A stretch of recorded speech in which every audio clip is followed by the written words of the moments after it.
Buenas tardes, buenas noches a todas. Soy Clara Tío, como han anunciado, directora de diseño de BML de Cóctel, una compañía de tecnología y diseño con la que estamos apoyando este Festival de las Ideas. Y lo estamos apoyando porque creemos en este tipo de espacios y contextos donde el mundo del arte, de la cultura, del pensamiento crítico, de las ideas, se conecta con la calle, con las personas, con la empresa y de algún modo pues celebramos esta segunda edición. Quiero darle la enhorabuena al equipo por este montaje, es impresionante. Y quiero agradecer también la oportunidad de estar aquí sentada con Victoria Camps, filósofa, escritora y una de las mentes más brillantes, ¿no?, de nuestro panorama. Entonces, un poco la conversación que nos ha traído aquí es cómo habitar el laberinto de la ética y los laberintos de la ética. El hilo conductor de este festival son los laberintos como una metáfora. Yo no sé si esto funciona, me oigo un poco rara. ¿Soy yo? ¿Sí? Que no estoy acostumbrada. ¿Soy yo? Sí, vale. Pues el tema de conversación es cómo habitar los laberintos de la ética. El hilo conductor del festival es el laberinto como una metáfora de la sociedad en la que vivimos, con su incertidumbre, con sus luces, con sus sombras. Y de algún modo lo que queremos hacer hoy, aprovechando la presencia de Victoria, es explorar los laberintos desde esta visión de la ética. Y para ello, para que todas podamos seguir un poco el hilo y el laberinto, vamos a empezar un poco cediéndole la palabra a Victoria para que nos explique un poco de qué hablamos cuando hablamos de ética. Ajá. Bueno, vamos a ver, primero muchas gracias a todos, todas los que estáis aquí, los que habéis resistido hasta esta hora, y es un placer. Siento no ver las caras de nadie, ¿no? Esto a mí me pone muy nerviosa, pero bueno, se ha hecho de noche y además los focos impiden ver. Y es un poco complicado. Estoy un poco inhibida en este escenario, ¿no?, que quiere ser muy socrático, pero que bueno, el entorno de coches, de tal, pues lo hace bastante distinto. Espero que sea entretenido lo que vamos a decir y que además ayude a pensar un poco, que es el objetivo de estas conversaciones, y que creo que nos hace mucha falta, ¿no?, porque los reductos, los lugares, los espacios para pensar, para hacer una reflexión un poco tranquila, un poco profunda, no demasiado, pero un poco profunda sobre qué está pasando, pues eso tiene mucho que ver con la ética, tiene mucho que ver con cómo nos gustaría que fuera el mundo y por qué no es como debería ser, ¿no? Que esa sería quizá una forma de definir a la ética. Me preguntaba Clara, a la que agradezco mucho que me acompañe, que me ayude a desarrollar todas estas reflexiones, ¿qué es eso? ¿En qué laberinto está la ética, ¿no? Bueno, vamos a ver, la ética es el conjunto de principios, de valores, de deberes, que de alguna forma deberían orientar nuestro comportamiento, ¿no? ¿De dónde salen esos valores, ¿no? ¿De dónde salen esos principios? Porque, bueno, todos los que estamos aquí, pues, o quizá todos ya no, porque te haces mayor sin darte cuenta, ¿no? Y llega un momento que ves la diferencia generacional es muy grande, pero hemos vivido una experiencia de dictadura, hemos vivido una experiencia de lo que llamábamos nacionalcatolicismo, donde la moral, lo que llamamos también ética, estaba muy vinculado a la religión, a una doctrina religiosa, ¿no? Y eso nos ha pasado a nosotros, lo hemos vivido quizá un tiempo bastante más largo que otros países de nuestro entorno. Otros todavía están en ello, ¿no?, porque el mundo islámico todavía está en esa inmersión religiosa, ¿no?, que le lleva a decir qué es lo que debe hacer. Pero hemos salido y, sin embargo, la conexión entre la ética y la religión pues, ha durado muchos siglos, ¿no? Y hoy nos encontramos, Nietzsche habló de la muerte de Dios, proclamó la muerte de Dios ya a principios del siglo pasado. Después de la muerte de Dios, Dostoyevsky, por ejemplo, tiene una frase que seguramente conocéis todos que dice: si Dios ha muerto, todo está permitido. Es decir, que parece que si no existe esa referencia nos perdemos con la ética, es decir, no sabemos qué es lo que debemos hacer.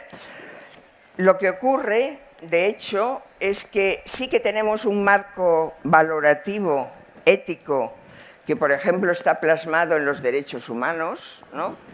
O en valores tan básicos como la paz, como el respeto, como la igualdad, la libertad.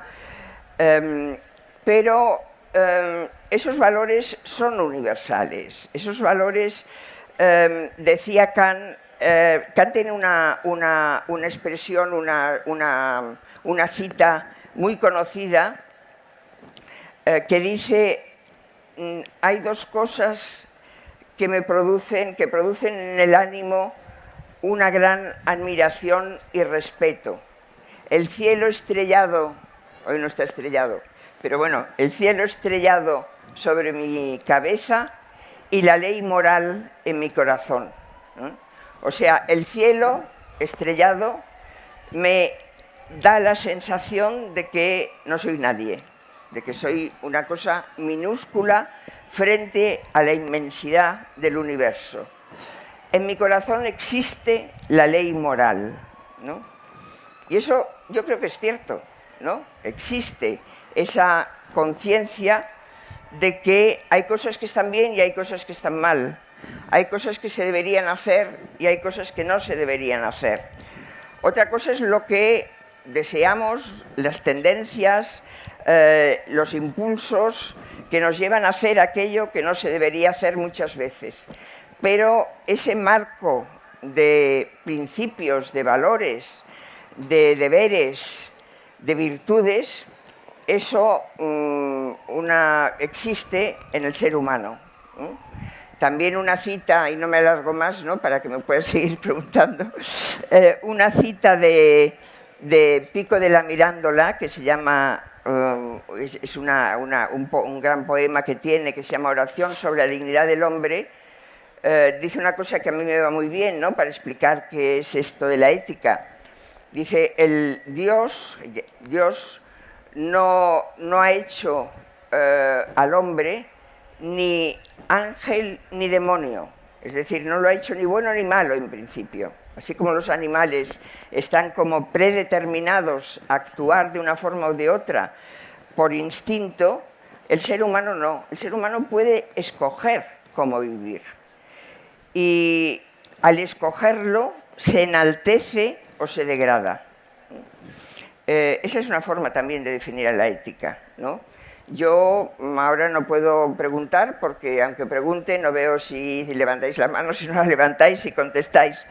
Pero yo creo que esto que estoy diciendo es fácil de entender, que todo el mundo lo ha vivido y aunque no lo haya podido formular de esta manera, creo que es una forma muy sencilla, ¿no?, de entender esto que es la ética y que hoy nos produce a veces, en fin, muchas veces hoy nos quejamos de falta de ética, ¿no? Y bueno, si tuviéramos que explicar qué significa, pues habría que echar mano de esa explicación.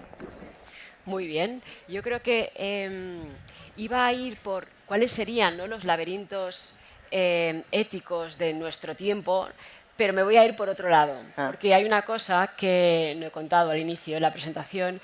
Victoria hace unas semanas acaba de publicar su último ensayo, La sociedad de la desconfianza, y entonces, pensando en esta conversación y en la idea del laberinto y los laberintos éticos, para mí había una idea del laberinto de la desconfianza. Me gustaría un poco que, aprovechando que se acaba de publicar este ensayo y que hay mucho en ese ensayo de cómo estamos viviendo ahora, que habláramos un poco de ese laberinto, del laberinto de la desconfianza. ¿Cuáles serían los elementos que, de algún modo, los indicadores que nos muestran que el clima en el que vivimos a día de hoy pues, domina o predomina la desconfianza? Bueno, yo el libro, y me alegro de que lo digas porque así vendo mi libro, ¿no? O por lo menos hago propaganda de mi libro. El libro es un intento de explicar que vivimos en un mundo muy desconfiado y que ese es uno de los problemas éticos que tenemos hoy, ¿no? El no confiar los unos en los otros, no confiar en las instituciones, vemos que hay muchas cosas que no funcionan, todo es muy incierto, y no es malo que sea incierto, es decir, que haya incertidumbre a mí no me parece un problema. Quiero decir, tenemos que vivir en la incertidumbre y tenemos que resolver nosotros nuestros problemas, ¿no? Lo que decía antes, cuando hemos dejado la referencia divina, que es la que nos decía, con una lista de pecados, qué es lo que estaba mal, somos nosotros los que lo tenemos que decidir, qué es lo que está mal. Y esto hoy resulta muy difícil por la desconfianza. O sea, hoy nos damos cuenta, bueno, pensamos sobre todo en las instituciones, pensamos en cómo discurre la vida política, por ejemplo, que nos tiene a todos aburridos, hartos de la confrontación, de la polarización, de que no se abordan los problemas porque solo hay pelea, solo hay bronca, pero también desconfiamos de las organizaciones que existen en la sociedad, que somos privilegiados, tenemos un sistema sanitario excelente, tenemos un sistema educativo universal y hemos conseguido además que la educación pues, se haya impuesto. Hoy todos los niños y niñas están alfabetizados y aunque hay defectos, pero lo hemos conseguido en pocos años. Las organizaciones, vivimos una sociedad de servicios, ¿no? Donde se nos prestan, aparte de tener un estado social, una seguridad social, una serie de derechos, ¿no? Que nos garantizan pues eso, la educación, la sanidad, un cierto derecho al trabajo, un derecho a la vivienda que no sabemos cómo se entiende o cómo lo entienden hoy los que podrían garantizar ese derecho, porque realmente no está garantizado. Pero todo eso que hasta hace quizás relativamente poco era bastante estable, nos damos cuenta de que se desmorona, ¿no? De que no podemos acabar de confiar en ello porque hay muchos defectos y no se abordan suficientemente. Tenemos grandes problemas globales como el cambio climático, como la inmigración, los movimientos migratorios, todo eso que una sociedad global, un mundo global debería saber, por lo menos abordarlo, ¿no? Y ver que se está en vías de resolverlo, pues no se resuelve, se complica cada vez más. Y esto crea la inteligencia artificial, por ejemplo, ¿no? Que es un progreso, es decir, es algo que nos ayuda, ¿eh? Yo utilizo el chat GPT y me gusta utilizarlo, ¿eh? Luego, si quieren, me preguntan por qué me gusta, ¿no? Pero a mí yo lo utilizo y me va bien. Pero al mismo tiempo nos da miedo porque nos mete en un mundo que es complicado, que nos separa de las relaciones personales, flaquean, porque es un mundo que parece que nos tiene que comunicar mejor, pero no nos comunica mejor, sino que nos obliga a aprender muchas cosas y, bueno, en fin, meterse en una web es un lío, las plataformas, las redes sociales, pues no consiguen lo que consigue la relación personal de amistad, son otra cosa, y todo eso crea un clima de desconfianza, ¿no? Un clima de desconfianza que yo creo que debemos combatir. Antes lo decía Fernando Broncano, decía, el gran problema de la filosofía es la desesperanza, ¿no? ¿Qué es la desesperanza? Pues el vivir sin grandes expectativas, sin grandes ilusiones, sin gran entusiasmo por lo que pensamos que podemos hacer por mejorar el mundo, una cosa tan sencilla como esta. Pues me gusta que hayas hablado de la desesperanza, porque casi diría, ¿no? Vamos a irnos al lado de la esperanza, no como un acto Yo tenía pasivo. una botella Aquí de... la tienes. sí. No como un acto pasivo, sino yo creo que en el libro utilizas una cita de algún grande que no recuerdo, pero que habla de la esperanza como pasión por lo posible. Pues desde esta perspectiva, ¿no? Entendiendo la esperanza como pasión por lo posible, me gustaría, y además en el ensayo lo abordas, ¿no? Esta idea de no solo hablar de por qué podemos hablar de sociedad de la desconfianza, sino también cómo recuperar la confianza, ¿no? Entonces vamos a abordar ese camino. Cómo recuperar la confianza debería ser... Por eso he dicho antes, yo creo que es uno de los problemas éticos que tenemos, ¿no? La confianza quizá... El otro día estuve en la televisión catalana hablando de este libro y hicieron, previamente habían hecho una encuesta por la calle, ¿no? Y la mayoría de las personas que preguntaban, vivimos en un mundo donde existe confianza y la confianza es una realidad. La mayoría de la gente decía que no vivimos en un mundo donde la confianza nos cohesione, no estamos cohesionados, pero sí decían una cosa que es cierta, ¿no? En todo caso, la confianza se da en los núcleos pequeños, o sea, tenemos un poco, en un mundo tan individualizado, tan individualista, ¿no? Tenemos nostalgia de comunidad, ¿no? El vivir en comunidad, el espíritu comunitario es algo que echamos de menos, pero no sabemos cómo alcanzarlo, ¿no? No acabamos de saberlo y a veces lo intentamos crear comunidades un poco tribales, ¿no? Con este rollo de las identidades, de que a veces nos confronta más unos contra otros que nos ayuda a vivir una vida común, ¿no? Pero bueno, la pregunta cuál era, porque así, ¿cómo recuperar la confianza? Bueno, no lo había lanzado, pero sí que quería ya abordarlo de cómo recuperar la confianza. Y de hecho, o sea, antes de entrar en concreto, ¿no? En cómo recuperar la confianza, hay un concepto, cuando definías un poco la ética como un conjunto de valores y virtudes, claro, lo he conectado con valores como la transparencia, la libertad. Sí. Y en una de las entrevistas que hiciste hace relativamente poco en El País, había un titular que decía: la libertad como acto de puro egoísmo no es libertad. Entonces me gustaría que nos lo explicaras un poco y que nos contaras un poco cuál es el tipo de libertad que puede ayudar, ¿no?, a construir esta confianza. Sí. Bueno, yo atribuyo la desconfianza a un concepto de libertad. Vamos a ver, la idea... El valor ético más desarrollado es la libertad individual, ¿no? La libertad individual fue la base de los primeros derechos civiles, la libertad de expresión, la libertad de asociación, la libertad política. Los primeros derechos fueron, en la modernidad, los derechos de la libertad.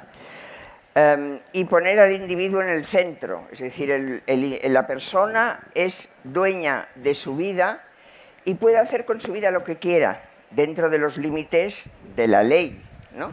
Pero puede hacer lo que quiera, no hay una forma de vida mejor que otra, ¿no? Todas son igualmente legítimas, pueden ser igualmente buenas o igualmente malas, ¿no? ¿Qué pasa con esa idea de libertad?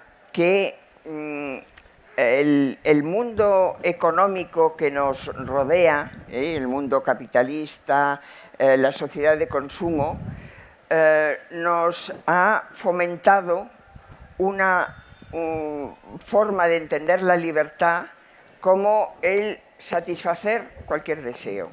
Yo soy libre para hacer lo que me apetezca, lo que me da la gana, ¿no? Dentro de esa idea de libertad no entra el pensar en un mundo común, el pensar en un bien común, el pensar lo que yo voy a hacer es lo mejor que puedo hacer. Es decir, esa pregunta que para Kant es la pregunta ética fundamental, ¿qué debo hacer?, ¿no? Cuando tomamos una decisión un poco importante, ¿no? Porque hay decisiones que da lo mismo, ¿no? Hacer lo que a mí me apetece, bueno, pues incluso escoger una carrera, por ejemplo, pues hay la cantidad de opciones hoy es casi infinita, ¿no?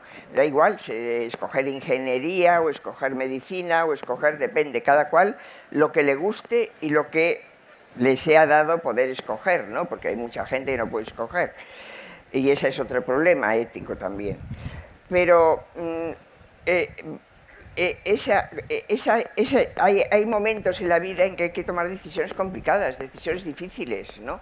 Terreno, por ejemplo, yo me he dedicado bastante a la bioética, ¿no? A la ética de la medicina, ¿no? Los dilemas con los que nosotros, hoy que vivimos tantos años, ¿no? Y que la esperanza de vida crece y se amplía, pues una persona puede encontrarse en un momento determinado. Bueno, yo tengo a mi padre que tiene Alzheimer y hay que cuidarle, y sin embargo pues tengo un trabajo que me gusta, que estoy bien, que gano un buen sueldo, y ¿qué debo hacer? ¿No? ¿Qué debo hacer? Me dedico más a... abandono mis objetivos profesionales para el cuidado, para dedicarme al cuidado, o ¿cómo lo hago? Bueno, decisiones de esas hay en la vida, ¿no? Nos encontramos con adversidades a las que tenemos que hacer frente. Y frente a esas adversidades, la pregunta ¿qué debo hacer? Tenemos que contestar nosotros, porque si hemos puesto en el centro al individuo, a la persona, es el individuo el que se ha de hacer responsable de su decisión. Y eso es lo que hoy cuesta mucho, ¿no? Cuesta mucho porque la pregunta por el deber, yo creo, bueno, ya Finkielkraut, un filósofo francés que a mí me gusta mucho, ya decía hace tiempo que escribió un libro que se titulaba El crepúsculo del deber, ¿no? El sentido del deber no lo tenemos, ¿no? El sentido del deber no lo tenemos, ¿por qué? Porque somos privilegiados, porque vivimos en una sociedad de la abundancia, porque hay gente que no, pero bueno, vivimos en una sociedad comparada con los inmigrantes que vienen en pateras, pues vivimos en una sociedad, no podemos quejarnos, podemos escoger mucho, pero ¿escogemos lo que debemos escoger? ¿O simplemente, ¿no?, escogemos o nos dejamos llevar? ¿No? Nos dejamos llevar por las modas, por las inercias, por las influencers, por todo eso que nos bombardea constantemente, que es propio de la sociedad de consumo y que un poco nos evita esa preocupación por tener que tomar una decisión propia, ¿no? Kant decía que la ilustración consistía en superar la minoría de edad en la que estamos en principio todos, ¿no? ¿Qué es superar la minoría de edad? Aprender a pensar por uno mismo. ¿Dónde se aprende hoy a pensar por uno mismo? ¿No? ¿Quién enseña a pensar por uno mismo? Entonces, o sea, volviendo a la pregunta inicial, de algún modo, la libertad, el concepto de libertad que construye confianza es el que está movido por una idea del deber, qué debo hacer, con una idea detrás de bien común, entiendo, sí, ¿no? Y sí, no tanto de satisfacción o gratificación más individualista. Sí, sí. Ok. Entonces, seguimos, porque en este camino de entender la sociedad de la desconfianza y cómo recuperar la confianza, has hablado de la política, de la educación, de esta idea de comunidades, no sé si has utilizado artificiales. Bueno, lo que quería saber era un poco, pensando en el mundo de la empresa, sí. ¿en qué medida la empresa ha contribuido un poco a esta sociedad de la desconfianza? Bueno, yo creo que la desconfianza tiene como objeto todo, ¿eh? No solo porque, claro, si ponemos el ejemplo de la política, lo vemos clarísimo, ¿no? Porque la política es un espectáculo lamentable. Pero la empresa parece que, bueno, bueno, sabe más lo que quiere y eso que quiere lo trata de conseguirlo y además, bueno, estamos en una, como decía antes, una sociedad de servicios donde hay muchas organizaciones, muchas empresas que lo que hacen es un servicio a la sociedad, ¿no?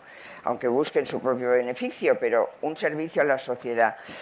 Pero, bueno, aquí hay una diferencia que tiene que ver con lo que decía antes de la comunidad, ¿no? Una empresa pequeña, de poca gente, cercana a las personas, cercana a los clientes, genera más confianza que una gran empresa.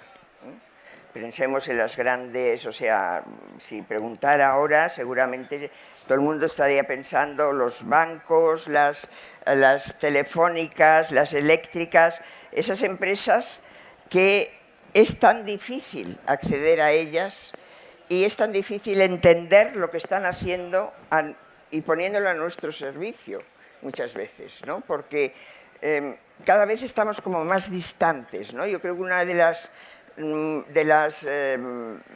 los remedios, de las fórmulas que habría que emplear para recuperar la confianza es acercarse a la gente.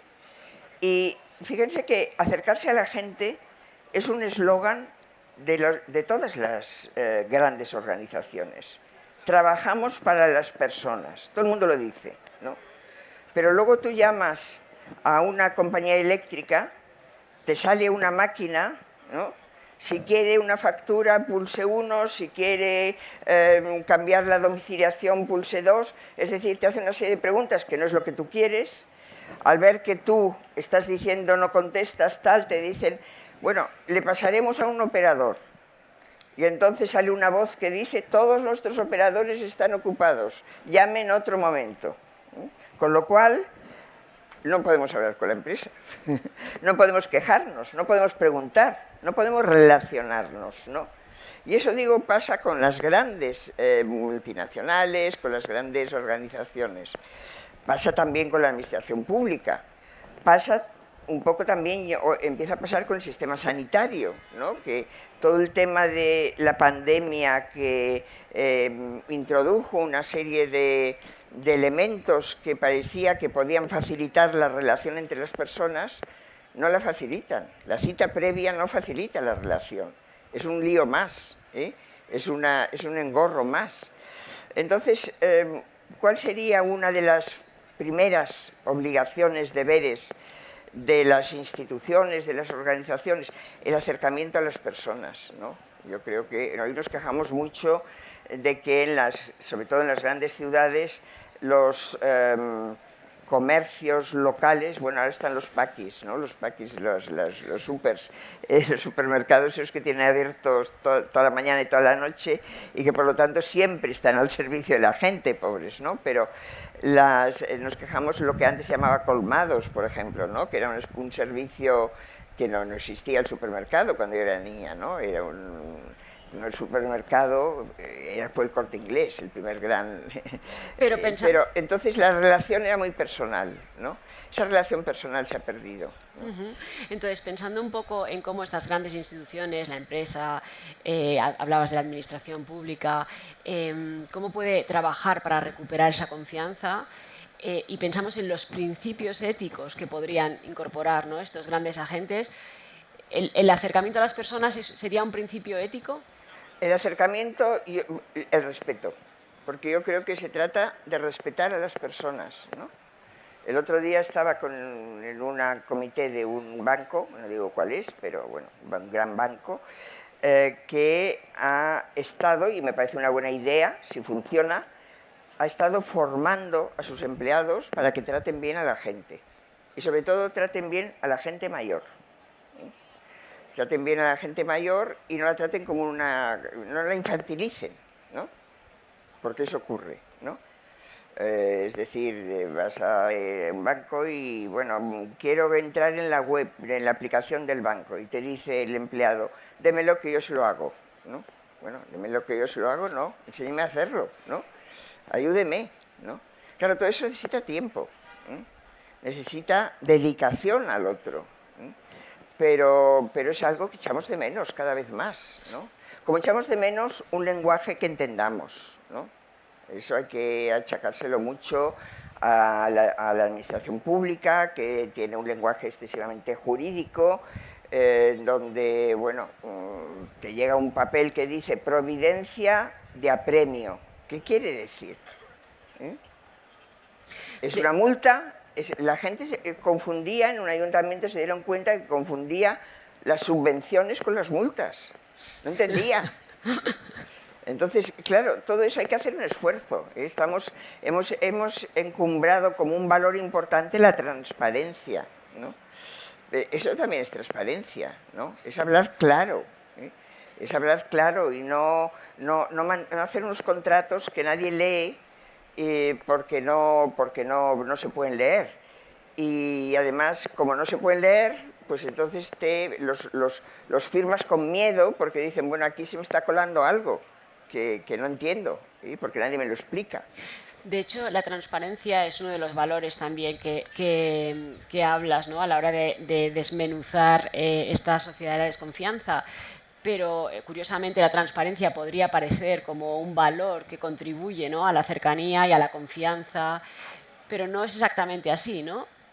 La transparencia podría contribuir y en parte ha contribuido un poco, ¿no? Porque ahora todas las administraciones públicas tienen su portal de transparencia, ¿no? Y ahí sabemos el sueldo de los políticos, la agenda hasta cierto punto de los políticos, sabemos lo que en algunas, no siempre, pero también cuáles son las conclusiones de algunas de las decisiones que toman, es decir, nos van aportando cosas, ¿no? Pero a lo mejor no son las que queremos, ¿no? Porque no nos escuchamos mutuamente. A mí, por ejemplo, yo he tenido una cierta experiencia en política, fui senadora durante una legislatura, hace bastantes años, he sido consejera de Estado, es decir, a mí me gustaría que hubiera eso que se llama rendición de cuentas, ¿no?, que es una obligación de las democracias, fuera más evidente que se hace, ¿no? Es decir, cuando un gobierno acaba su gobierno, que nos cuente, que rinda cuentas y nos diga, mire, mi programa era este y he cumplido esto y he dejado de cumplir lo otro, ¿no? Eso es transparencia, ¿no? Y no un portal. Y luego la capacidad de escuchar, pero no un portal donde todo es muy unilateral, es decir, yo pongo ahí lo que me parece que puede interesar y lo que quiero que se sepa, pero es que a lo mejor la ciudadanía quiere saber otras cosas, pero no tiene canales para decir cuáles, ¿no? Claro, ahí hay una intención, pero que en su ejecución de algún modo falla en el propósito, ¿no? Sí. De hecho, casi por seguir explorando estos laberintos, quería irme un poco a mi ámbito, casi al mundo del diseño y el diseño en digital, porque como profesionales y desde la comunidad del diseño, que seguramente aquí hay algunas personas y compañeras, una de las cosas que nos genera más conversaciones cuando estás trabajando y en tu práctica y en el hacer, cómo saber que aquello que estás haciendo está promoviendo el bien común. Sí. Y pues eso es la rendición de cuentas. Claro, y en este sentido lo conectaba con la transparencia. Sí. Un portal de transparencia tiene una intención. Claro. Pero hay que hablar más. Porque yo creo que nos hablamos poco entre nosotros, ¿no? Primero están las pantallas, ¿no? Ya muchas cosas se hacen telemáticamente y es otra cosa. O sea, una reunión telemática no es lo mismo que una reunión presencial, ¿no? Y luego hay que escuchar a la gente, ¿no? Yo creo que es uno de los fallos fundamentales, ¿no? Habría que crear espacios, habría que crear una forma de participar que no se nos ha ocurrido todavía, porque eso de la democracia representativa, pues sí, es lo único que tenemos, una democracia representativa, no podemos tener una democracia asamblearia porque es imposible, pero no acaba de funcionar, ¿no? No acaba de funcionar y es lo que está más en crisis, ¿no? No nos representan esa idea que salió del movimiento de los indignados, pues sigue siendo una realidad, ¿no? No nos representan, no podemos, no hay interlocución, ¿no? Y bueno, pues y yo creo que todo el mundo de toda la digitalización, en lugar de facilitar, muchas cosas las ha complicado más, ¿no? Porque, bueno, también hay expertos, como hay expertos en todo, ¿no? El experto vive en su mundo, ¿no? Y entonces crea, tú que te dedicas al diseño, ¿cómo es? El diseño Digital. Pues crean lo que parece que va a llegar a la gente y resulta que aquello no le llega a la gente, ¿no? Hay un ejemplo que yo pongo a veces, también es de un banco, ¿no? En la aplicación, yo tenía en el banco, aparte de la cuenta corriente, tenía una cuenta de ahorro, alguna cosa más, y no encontraba en la web dónde estaba esa cuenta, no encontraba mis fondos en el banco, no sé dónde buscarlos. Y tuve que ir al banco, preguntar, la gestora que me atendió le costó un poco encontrarlo, pero al final respondía a un ítem que decía para que duermas tranquila. Claro, a mí no se me ocurre ir a un ítem, si me dice todos tus productos, eso lo entiendo, pero no para que duermas tranquilo, ¿no? Y parece que es una cosa que facilita, que es más intuitiva, y no lo es, ¿no? Claro, ese feedback lo tenemos poco, ¿no? Porque ya digo, bueno, la misma ética, ¿no? Cuando falla la ética, ¿qué hacemos? Bueno, pues que alguien haga un código, ¿no? Parece que haciendo un código ético se acaban todos los problemas. Bueno, pues no. Lehman Brothers, cuando hubo la crisis económica financiera, Lehman Brothers, que fue la primera empresa que cayó, tenía un código ético perfecto, hacía una memoria de responsabilidad social corporativa impecable y, sin embargo, eran unos corruptos. Entonces, no. Qué fem. Qué fem. Porque, entonces, para llevarnos un poco, entendiendo la ética como esa... la filosofía llevada a la práctica, ¿no? al hacer y al día a día, de algún modo yo me iba sacando recetillas y me quedaba con la idea de conversar, hablar mucho más, escucharnos. Pero has hablado esto de ¿no? Pues a lo mejor estáis ahí... Tratar una cosa que no he dicho porque parece aquí que estamos hablando de una sociedad que funciona bien, que funciona más o menos bien, pero a mí el tema de las desigualdades me preocupa mucho, ¿no? Porque creo que también es un motivo de desconfianza el que no hablo ya de las desigualdades globales, ¿no? Pero en sociedades avanzadas como la nuestra hay desigualdades que se han ido produciendo y que no deberían haberse producido, ¿no? Por ejemplo, las pocas expectativas de las generaciones más jóvenes en materia laboral, por ejemplo, ¿no? Salarios a veces de vergüenza, ¿no? Porque en la misma universidad, que a una persona que es ya es doctora y que empieza a trabajar, pues a veces ahí tiene un sueldo de mierda, ¿no? Para decirlo claro, ¿no? Es decir, 600 euros por 2 clases a la semana, pagándose como autónoma porque no tiene seguridad social. Es decir, es una persona con carrera y ya con el doctorado. Esa idea de que nuestros hijos vivirán peor que sus padres, que no sé si es cierta, habría que analizarlo bastante, pero sí que es verdad que las expectativas son muy flojas, ¿no? Las expectativas no tienen demasiado fundamento y que los salarios son bajos y que además no hay vivienda accesible y que hay cosas que están costando que no son propias de una democracia avanzada y que dice que respeta unos derechos fundamentales y que los garantiza. No es verdad, no es verdad. Entiendo entonces que es la desigualdad, ¿no? Que están un poco en el corazón. Eso crea desconfianza, sin duda, ¿no? Esa desigualdad crea desconfianza porque tú te das cuenta, ¿no? De que te han estado prometiendo una serie de cosas y que eso no se va a cumplir, ¿no? y que vas a ir dando tumbos de un trabajo a otro, que contratos precarios, salarios bajos, que no podrás establecerte, que no te puedes emancipar. Todo eso es una realidad, ¿no? Y eso crea desconfianza. Y, o sea, de algún modo, ¿no? Entiendo que esa desigualdad viene, ¿no?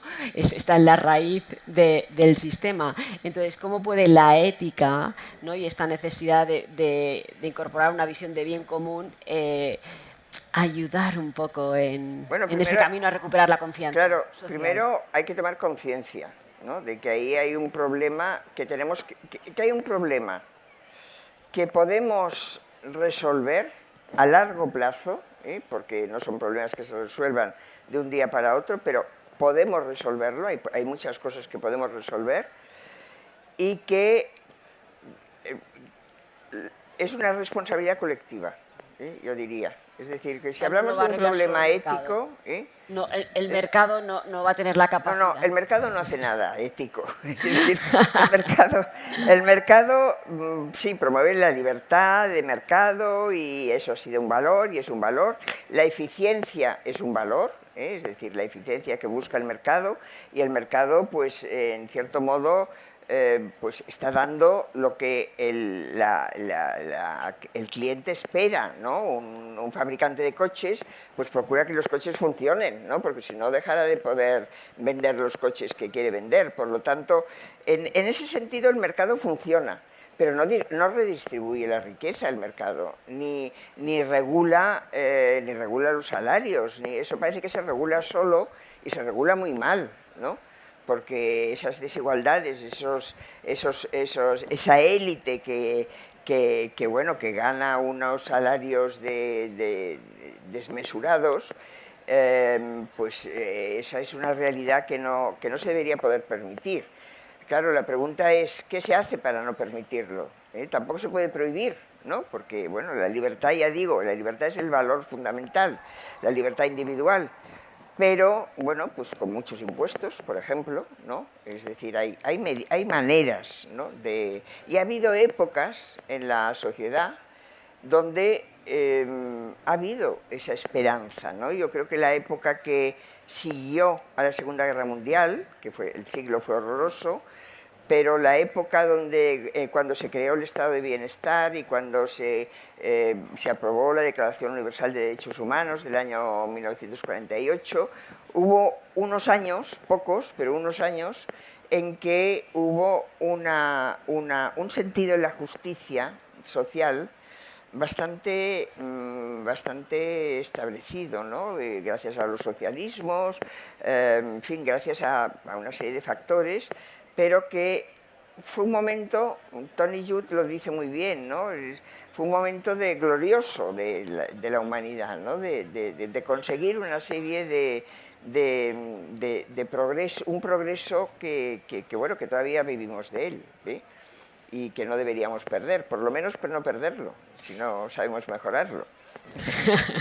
Entonces yo creo un poco que para incorporar ese principio ético y esa mirada ética, de algún modo lo que nos podemos llevar de aquí, así para hacerlo muy simple, sería el incorporar de una manera más frecuente el qué debo hacer, sí, pero no única y exclusivamente desde el beneficio ¿no? individual, sino teniendo en cuenta lo que todos quiero estar estamos en mundos, ¿no?, comunes, ¿no? Todos, en la vida profesional, en la vida familiar, pero también nos concierne, o debería concernirnos, problemas que la inmigración, por ejemplo, pues es un problema de todos también, ¿no? Y en algo podemos contribuir. Sí, claramente la desigualdad hace la vida de todos, estés en el lado del que estés, peor. Esa voluntad de poder de la que hablaba Nietzsche, ¿no? Yo creo que eso habría que recuperarlo, ¿no? Podemos hacer más cosas de las que hacemos, podemos. Por lo tanto, hay que tener voluntad. Muy bien, pues yo creo que con este mensaje así de esperanza y de capacidad, muchas gracias, Victoria. Gracias a todos. No sé si hay gente o no hay gente. Pues no sabemos si hay alguien, ¿no? Bueno, muchas gracias.